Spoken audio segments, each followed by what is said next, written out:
జయ శ్రీమన్నారాయణ. శ్రీమతే రామానుజాయ నమః. కృష్ణం వందే జగద్గురుం.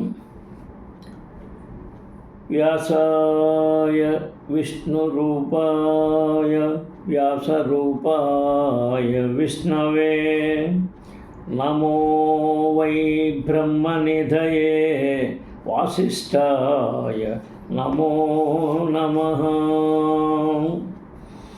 భరద్వాజకులం బోధి చంద్రం శ్రీపురుషోత్తమం వేదాంతో భయనితత్వాత్త జ్ఞానదం గురుమాశ్రయే. మనం ఈరోజు శ్రీమద్భాగవతంలో తృతీయ స్కంధంలో అధ్యాయం 4లో 32 దాకా అయింది. 33 చెప్పుకుంటామమ్మా. కృష్ణం వందే జగద్గురుం. విదురోభ్యుధ్యవాచుత్వా కృష్ణస్య పరమాత్మనః క్రీడయో దత్తదేహస్య కర్మాణి శ్లాఘితాని చ. విదురః అంటే విదురుడు, అపి కూడా, ఉద్ధవా ఆ ఉద్ధవుని ద్వారా, శ్రుత్వా విని, కృష్ణస్య శ్రీకృష్ణుని యొక్క పరమాత్మనః పరమాత్ముడు, క్రీడయా ఈ మత్స్యలోకమున క్రీడార్థమై ఉపాత్త అసాధారణముగా అంగీకరించను. దేహస్య దేహపు, కర్మాని దివ్య కర్మలను, శ్లాఘితాని పరమ శ్లాఘనీయములకు చ కూడా. ఈ మత్స్యలోకమున పరమాత్ముడకు శ్రీకృష్ణుని ఆవిర్భావ అంతర్ధానములను గూర్చి విదుడు ఉద్ధవం నుండి శ్రవణం చేసెను. గొప్ప పట్టుదలతో ఆ విషయమునే మహర్షులు తెలుసుకొన కోరి ఉన్నారు. పరమాత్ముడు శ్రీకృష్ణుని ఆవిర్భావ అంతర్ధాన విషయము మహర్షులకు సైతము ఒక గొప్ప రహస్యమై ఉన్నది. పరమాత్మనః అను పదము ఈ శ్లోకమునందు ప్రధానమైనది. సామాన్య జీవుడు సాధారణంగా ఆత్మ అని పిలువబడును. కానీ పరమాత్మనైన కారణమున శ్రీకృష్ణుడు ఎన్నడూను సాధారణ జీవుడు కాబోడు. అయినప్పటికీ మానవులలో ఒకరిగా అతడు ఆవిర్భించుట మరియు మత్స్యలోకము నుండి అంతర్ధానం చెందుటైన గొప్ప పట్టుదలతో పరిశోధన కావించు పరిశోధకులకు మూల విషయమైనది. మత్స్యలోకమందరి తన లీలలను పరిసమాప్తి కావించిన పిమ్మట ఆ దేవదేవుడు ప్రవేశించు దివ్యధామమును ఆ పరిశోధకులు అన్వేషింపవలసి ఉన్నందున ఆ విషయములు నిక్కముగా కుతూహలమును ఇనుమడింపజేయుననియే అయ్యున్నవి. కానీ భౌతికాకాశమునకు పరముగా ఆధ్యాత్మిక ఆకాశం కలదనియు అచ్చట శ్రీకృష్ణ భగవానుడు తన సహచరులతో నిత్యముగా వసించుననియు మహర్షులు సైతము ఎరుగున్నారు. మత్స్యలోకమునందు ఒకదాని తరువాత ఒకటిగా అన్ని లోకమునందు అతడు లీలను ప్రదర్శించినప్పటికీ అదే సమయమున తన ధామమందును నిలిచేండును. గోలోక ఏవ నివసచ్చకిలాత్మభూతః అనుచు ఈ విషయము బ్రహ్మ సంహిత 5:3-7 యందును ధ్రువపరపబడినది. అనగా తన అత్యంత శక్తి ద్వారా శ్రీకృష్ణుడు నిత్యధామము గోలోకమును వసించును. అయినను అదే సమయమున పరమాత్మనిగా అతడు ఆధ్యాత్మిక భౌతిక ఆకాశం రెండింటి యందును సర్వత్రా విముల వ్యక్తీకరణ ద్వారా ఉపస్థితులై ఉండును. అనగా ఆ దేవదేవుని ఆవిర్భావ అంతర్ధానములు ఒకే సమయమున కొనసాగుతున్నవి. వానిలో ఏది మొదలు ఏది అంతమో ఎవ్వరును స్పష్టముగా తెలుపజాలరు. అతని నిత్యలీలలకు ఆద్యంతములు లేవు. వానిని మనుషుడు కేవలము విశుద్ధ భక్తుల ద్వారా తెలుసుకొనవలను కానీ నామమాత్ర పరిశోధన కార్యమునందు విలువైన కాలమును వృధా చేయరాదు. తర్వాత దేహాన్యాసంచతస్సైవం ధీరాణం ధైర్యవర్ధనం అన్యేషాం దుష్కరతరం పశూనాం విక్లవాత్మనాం. దేహన్యాసం అంటే దేహదానము, చ కూడా, తస్య అతని, ఏవం కూడా, ధీరాణం మహర్షుల యొక్క ధైర్య పట్టుదల వర్ధనం వృద్ధి చేయనది. అన్యేషాం ఇతరులకు దుష్కరతం అంటే నిర్ధారణకు పరమ కష్టము, పశూనాం పశుప్రాయులకు, విక్లవ అంటే వికలత్వము, ఆత్మనాం అట్టి మనస్సు యొక్క భగవానుని మహిమాన్వితములకు లీలలు మరియు మత్స్యలోకమునందు అసాధారణము లీలను కావించుటకై వివిధములకు దివ్య రూపములను అతడు గ్రహించుట అనునవి అతని భక్తులకు తప్ప అన్యులకు దుర్గ్రాహ్యములై ఉన్నవి. పశుప్రాయులకు అవి కేవలము మనోవికలత్వమునకే కారణములు. భగవద్గీత యందు వర్ణింపబడిన శ్రీకృష్ణ భగవానుని దివ్య రూపములు మరియు లీలలు భక్తి రైతులైన వారికి దుర్వగ్రాహమ్యములకు విషయములకు జ్ఞానులు యోగులు అంటే వారికి భగవానుడు తను ఎరుకపరుచుకొనడు. తమ హృదయాంతరముల ఉండి భగవానుని ద్వేషించిన వారు కొందరు కలరు. వారు పశువుల క్రింద జమగట్టబడిరి. అటువంటి ద్వేషపూరిత పశుప్రాయులకు శ్రీకృష్ణుని ఆవిర్భావ అంతర్ధానములు కేవలము మానసిక వికలత్వమునకే కారణము.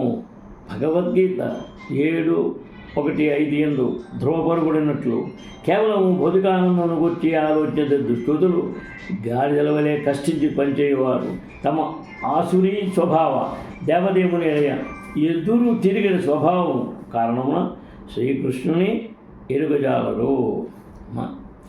మత్స్యలోకమునందు తన లీలల కొరకై భగవానుచే వ్యక్తీకరింపబడిన దివ్య రూపములు మరియు వాటి దివ్య విస్తారముల ఆవిర్భావ అంతర్ధానములు మిగుల జటిలమైన విషయములు కనుకనే భక్తులు కాని వారు భగవానుని ఆవిర్భావ అంతర్ధానములను చర్చింపరాదని ఉపదేశించబడుతున్నారు. లేనిచో వారు ఆ దేవదేవుని చరణకమలముల చెంత మరింత అపరాధము కావించిన వారే అగుతురు. తమ ఆ సూరీభావంతో ఆ విషయములను వారెంత అధికముగా చర్చింతురో అంత అధికముగా వారు అంధకార బంధుల నరకమున పడుతురు. ఇదే విషయము భగవద్గీత 16:2-0 తెలుపనది. శ్రీకృష్ణ భగవానుని దివ్యముగు ప్రేమ ఇతర సేవ పట్ల విముఖత కలిగిన ఎవడైనను భాగవతములోని ఈ శ్లోకం ముందు ధృవపరవబడినట్లు దాదాపు పశుప్రాయుడే అగును. ఆత్మానం చ కురు శ్రేష్ఠ కృష్ణేన మనసేక్షితం ధ్యాయం గతే భగవతే భూరోద ప్రేమ విహ్వలః. ఆత్మానం తాను చ కూడా కురుశ్రేష్ఠ ఓ కురుశ్రేష్ఠ కృష్ణేన కృష్ణునిచే మనస్సు ద్వారా ఈక్షితం జ్ఞప్తికి తెచ్చుకొని ధ్యాయన్ ఆ విధముగా తలచుచు గతే బెడలెను భగవతే భక్తుని యొక్క రురోధ బిగ్గరగా రోధించెను. ప్రేమ విహ్వాలుడై ఈ లోకమును వీడినప్పుడు శ్రీకృష్ణ భగవాను తాను జ్ఞాపకము చేసుకొనబడుతునని అవగతము చేసుకొని విదురుడు ప్రేమ విహ్వాలతతో బిగ్గరగా రోధించెను. తనను పురుషోత్తముడు శ్రీకృష్ణ భగవానుడు చివరి క్షణమును తలుచుకొనని అవగతము చేసుకున్నప్పుడు విదురుడు ప్రేమ విహ్వాలుడయ్యను. అతడు తనను తాను తుచ్చునిగా తలచినను శ్రీకృష్ణుని మాత్రము నిర్వేద కరుణచే అతనిని గూర్చి తలపోసెను. విదుడు దానిని గొప్ప వరముగా అంగీకరించి పెద్ద పెట్టున ఏడ్చెను. భక్తి యోగమునందరి పురోగమన బలమున ఈ రోదనము చివరి బలమై ఉన్నది. శ్రీకృష్ణ భగవాను కొరకు ప్రేమతో రోధింపగలిగిన వాడు భక్తి యోగ పదమున నిక్కముగా కృతకృత్యుడైనట్టి వాడే. కాళింద్యాః గతిభిః సిద్ధ అహోభిర్భరతర్షభ ప్రాపజ్యత స్వః సరితం యత్ర మిత్రాసుతో మునిః. కాళింద్య యమునా తటమున కతిభిః కొలది సిద్ధే గడపిన అహోబి దినములు భరతర్షభ ఓ భరతవంశ శ్రేష్ఠుడా ప్రాపజ్యత చేరెను స్వసరితం స్వర్గలోక గంగాజలము ఎచ్చటనైతే మిత్రాసుత మిత్రుని తనయుడు ముని ముని. యమునా తటమున కొలది దినములు గడిపిన పిమ్మట ఆత్మదర్శియకు విదుడు మైత్రేయముని వసించు గంగా తటమును చేరును.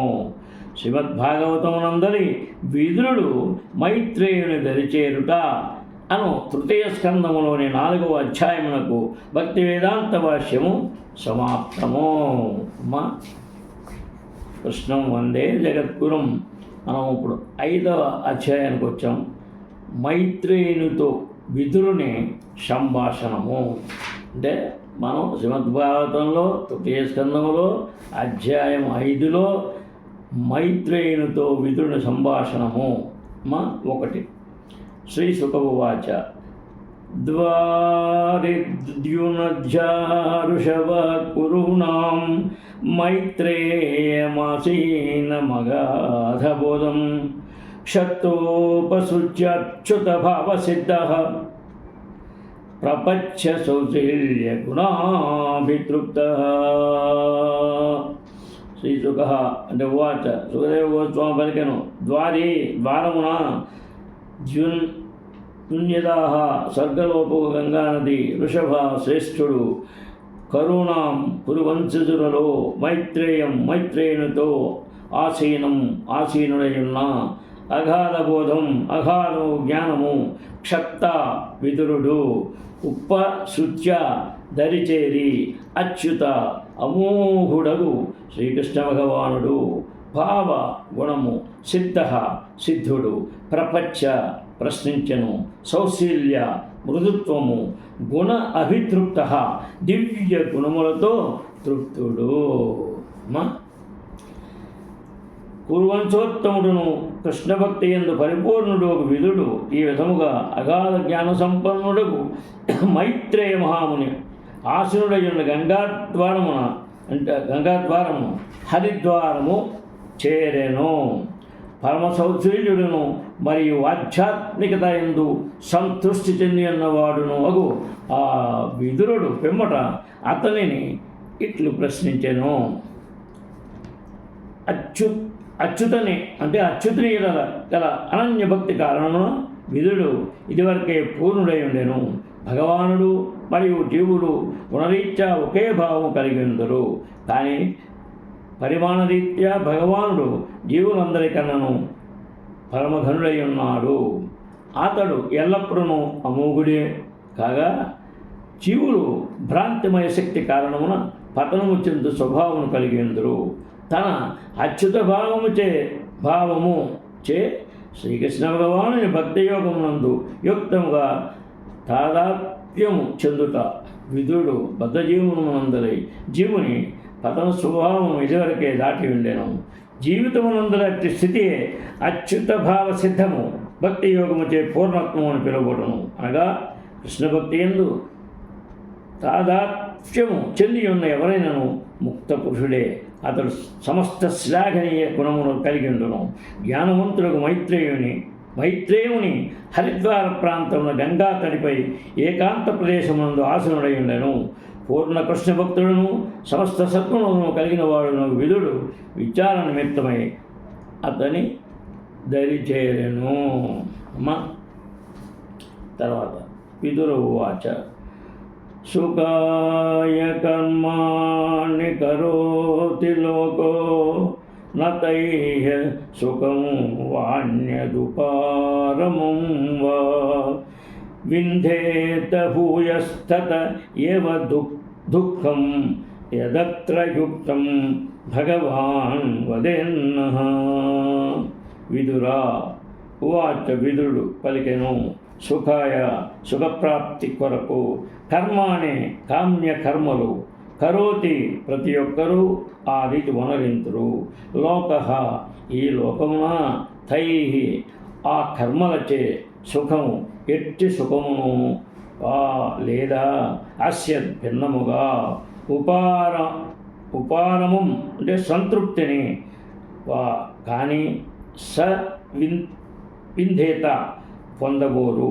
భూయ పైగా తతః అట్టి కర్మలచే ఏవా నిశ్చయముగా దుఃఖము ఏదైతే అత్ర పరిస్థితులలో యుక్తం తగినది.